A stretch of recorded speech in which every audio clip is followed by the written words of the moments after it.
Olá a todos. Eu vou apresentar dessa vez as técnicas de recanalização para as artérias infrainguinais. Esse tema é um tema muito importante porque ele é um tema relacionado a uma prática usual nossa nas artérias infrainguinais, e é muito importante saber solicitar o material. É ele que vai dizer se você vai conseguir ter um sucesso ou não na recanalização, que é, de longe, a parte mais importante do procedimento. E vou dizer, como a maior parte dos vasculares não conhecem todos os materiais, se você souber pedir o material de maneira adequada, escolher o material para cada caso, você vai estar um nível acima. Então, acho que vale muito a pena você aprender direitinho como se faz a escolha desses materiais. Então, primeiro que a gente precisa de um suporte, de um guia para recanalizar uma artéria. Algo para dar suporte, para chegar até o vaso, e uma lança, um guia para poder recanalizar aquela área que você quer ultrapassar.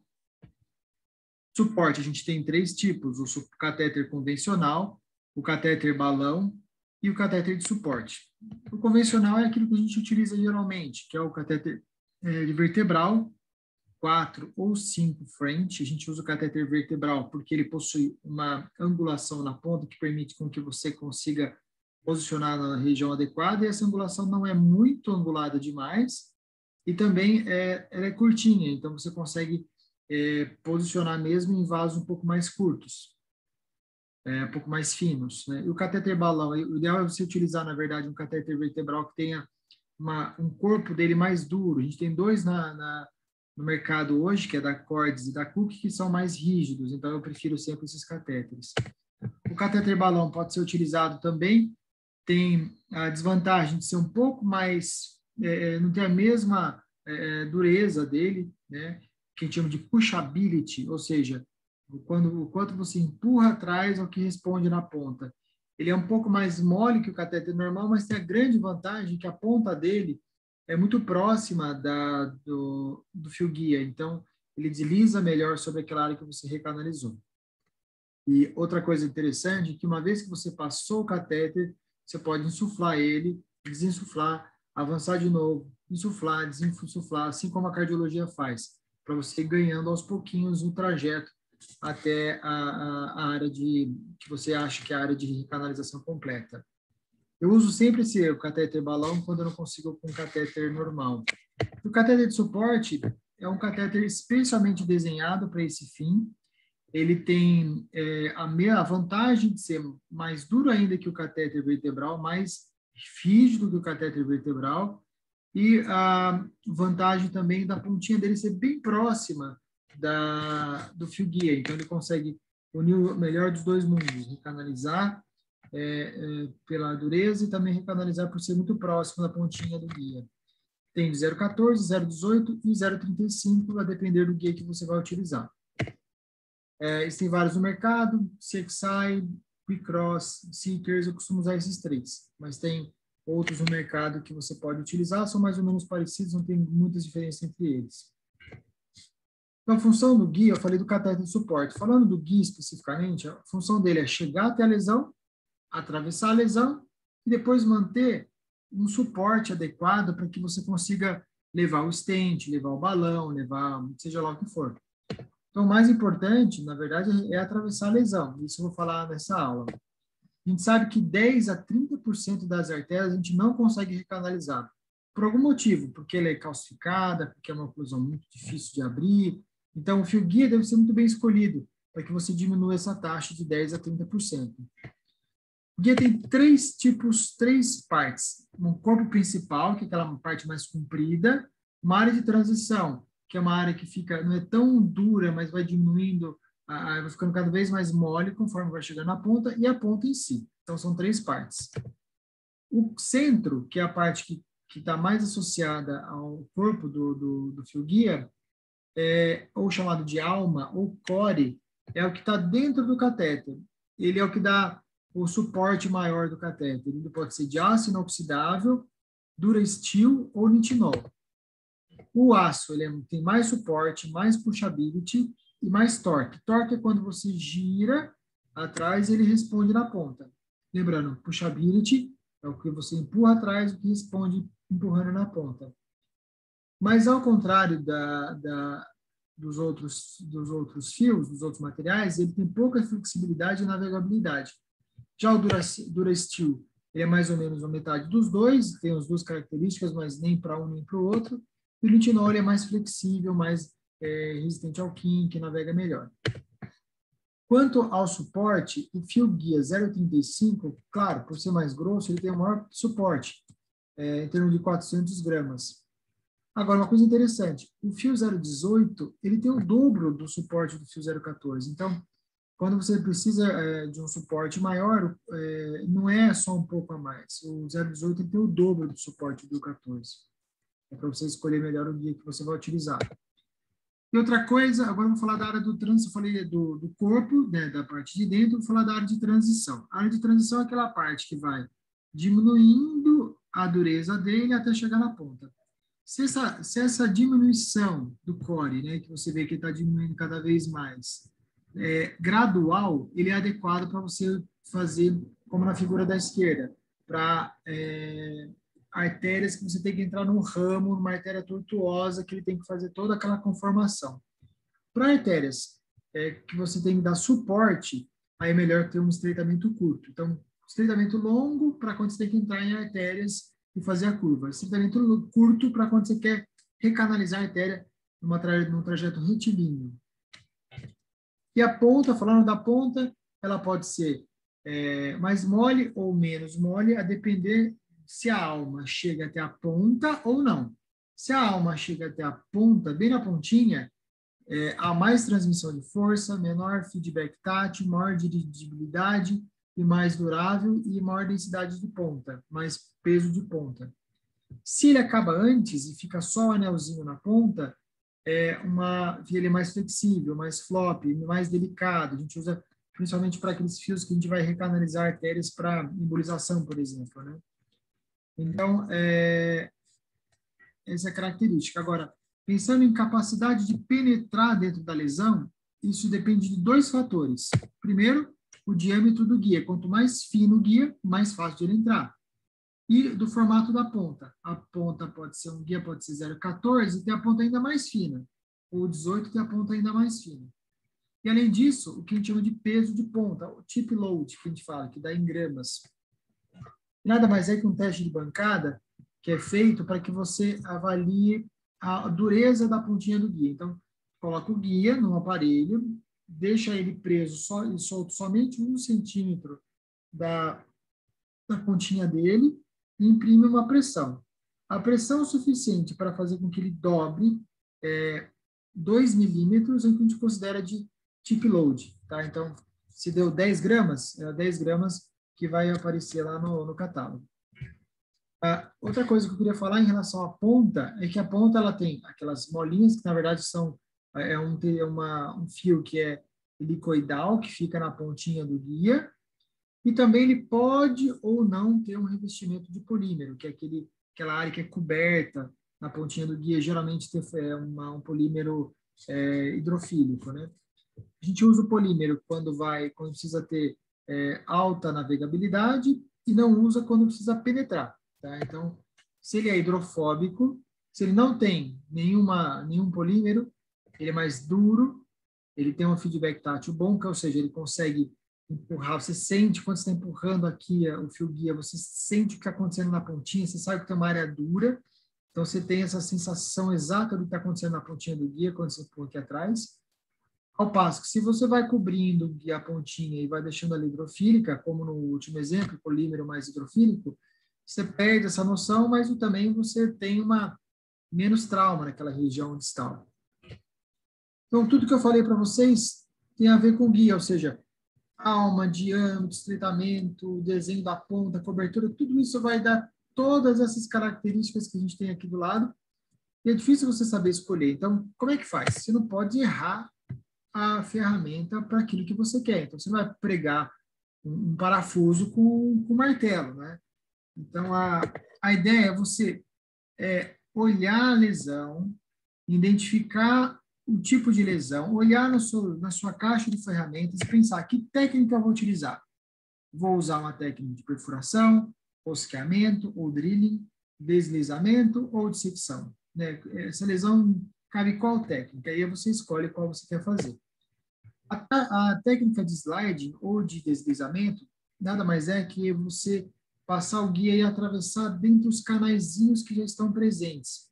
Ideal para estenose curta e moles não calcificadas. Geralmente o fio ele tem que ser um fio dobrado, já com uma curvinha, para que você consiga entrar dentro desses canais. Então, ponta fina para identificação dos microcanais. Olha só, legal essa imagem. Você consegue ver aqui que tem um canalzinho que você vai negociando com o guia até ele entrar. Então, por deslizamento. Aqui a gente consegue ver bem nessa artéria tibial anterior, a artéria tibial anterior do e aqui você consegue ver um canalzinho seguindo até ela reencher. É o que a gente chama de microcanais.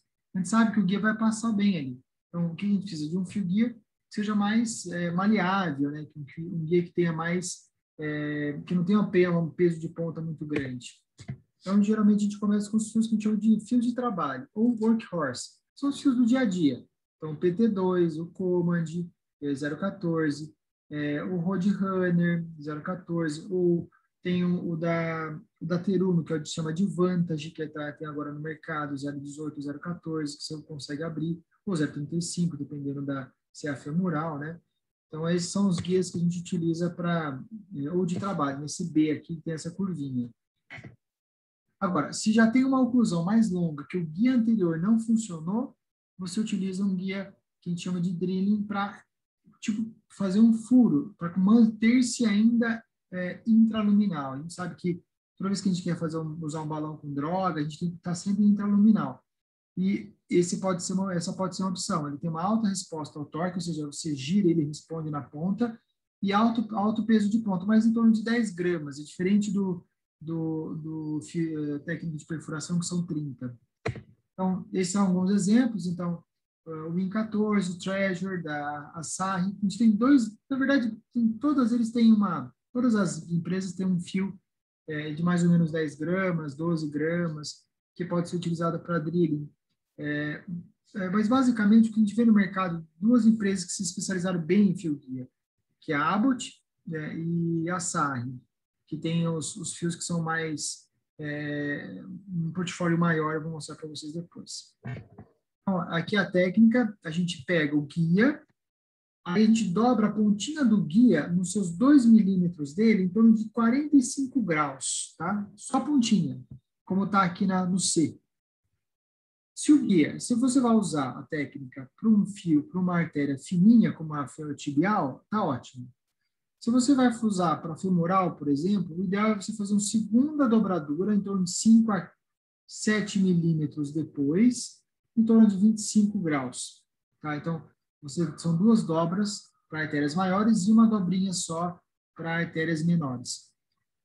Chega até a lesão, a gente usa um rotor, você vai girando esse drilling, girando o guia, ele vai girando e fazendo um caminho de perfuração nessa artéria.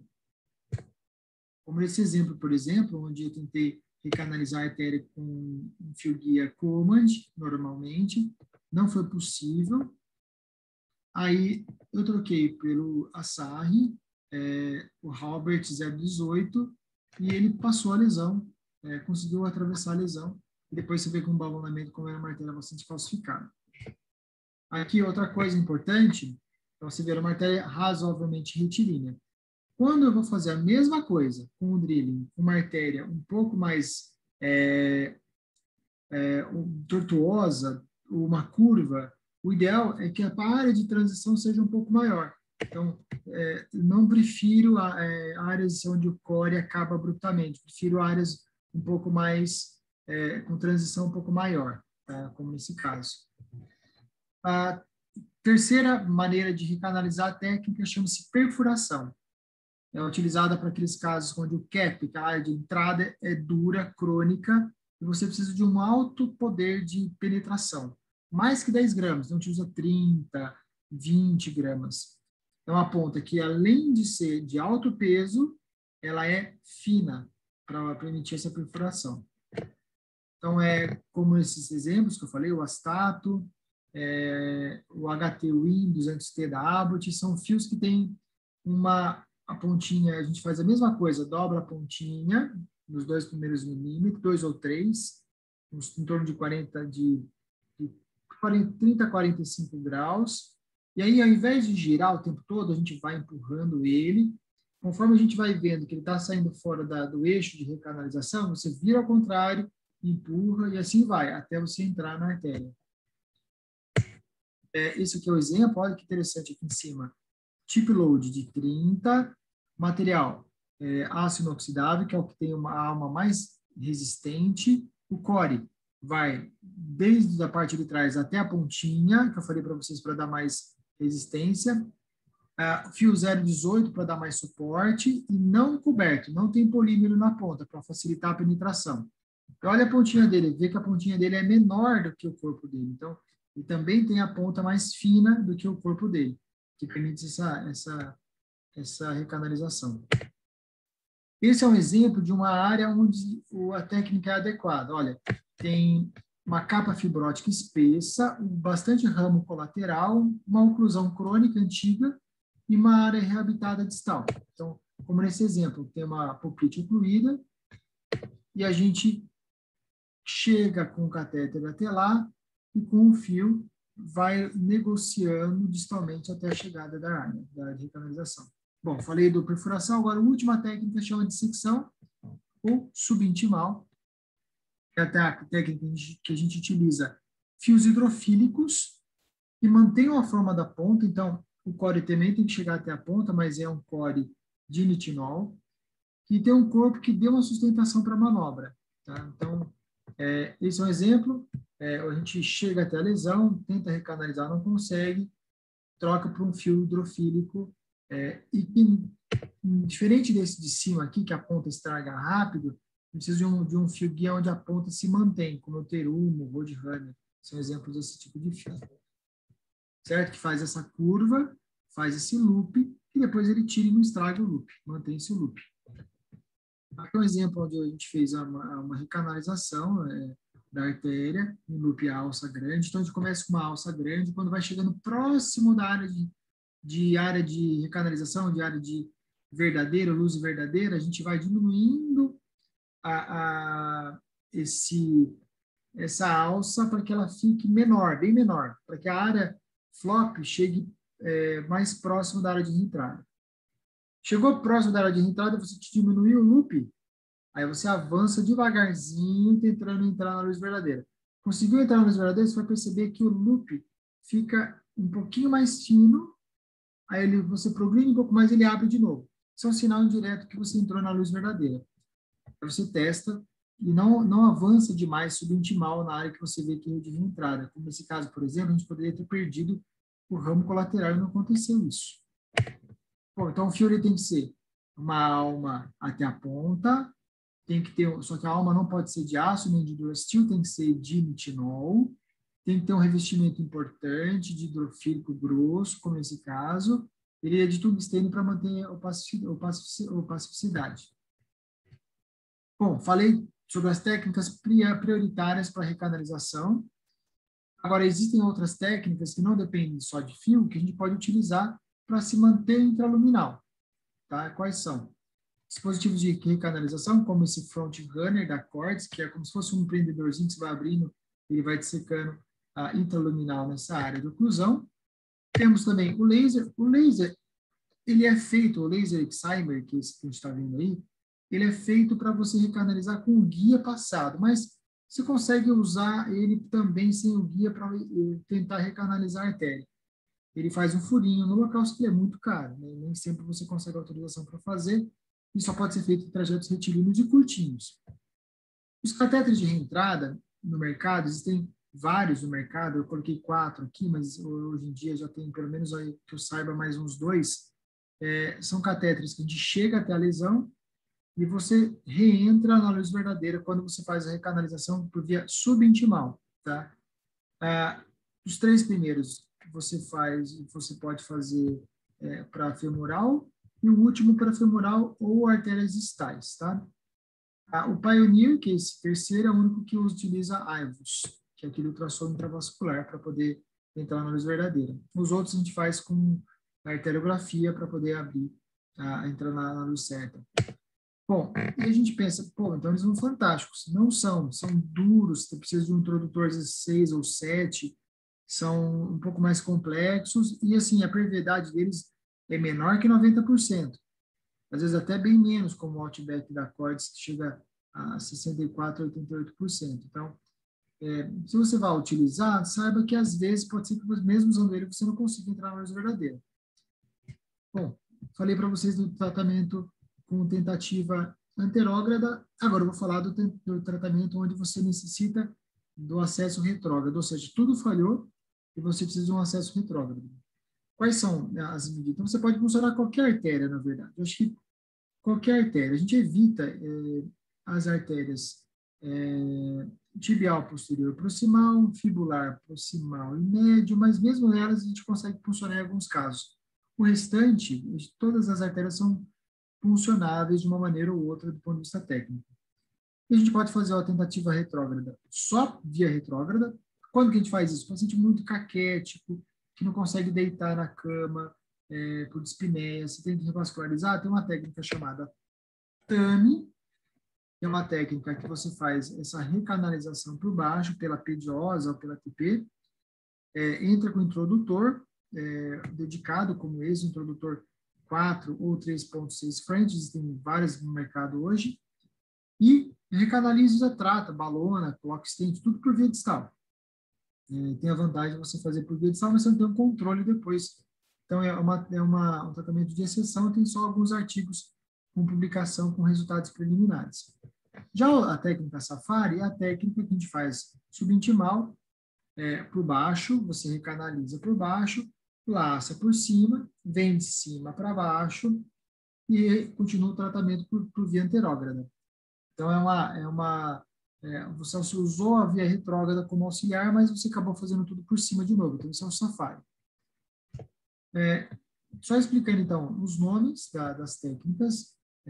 Safari e Michelangelo, aquilo que eu expliquei. O Safari nada mais é que você usar o acesso retrógrado para que você consiga, por cima, fazer o anterógrado depois que você conseguiu recanalizar aquela área que você pretendia recanalizar. Michelangelo é só uma variação, eu vou contar para vocês, só um detalhe técnico do Safari, tá? Nada mais do que isso. O kissing wire e knuckle wire são técnicas de fios que a gente faz recanalização, que a gente utiliza somente em fios. Rendezvous, kart reverso, além do fio, a gente tem que usar 1 ou 2 balões para poder recanalizar. Tá bom? Então, vamos lá. Michelangelo é isso aqui.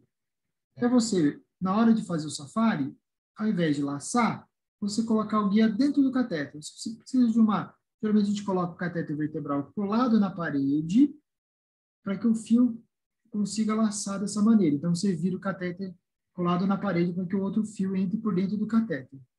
Parece Michelangelo por causa da Capela Sistina, né? Bem parecido. Kissing wire e knuckle wire. Kissing wire, quando você vem por baixo e por cima, e você tenta entrar na luz verdadeira, se guiando pelo fio que está acima ou que está abaixo, para que os dois se juntem, então a gente chama de kissing wire. Ou knuckle wire, que é a mesma coisa, só que por via subintimal. Tá? Técnica de rendezvous é a técnica do duplo balão, a mesma coisa, rendezvous é reunião, né? Então você vem por cima e por baixo, afasta os balões, deixa meio centímetro de intervalo entre eles, insufla ao mesmo tempo, depois empurra o guia. Você rompe aquela área de comunicação, aquela área de intimal. O kart. O kart é quando você usa um balão só. Tá? Então você balona por cima e o fio sobe, ou você balona por baixo e o fio desce. Quando você balona por baixo, o fio desce, vem por via anterógrada, e você trata tudo anterógrado, é o kart.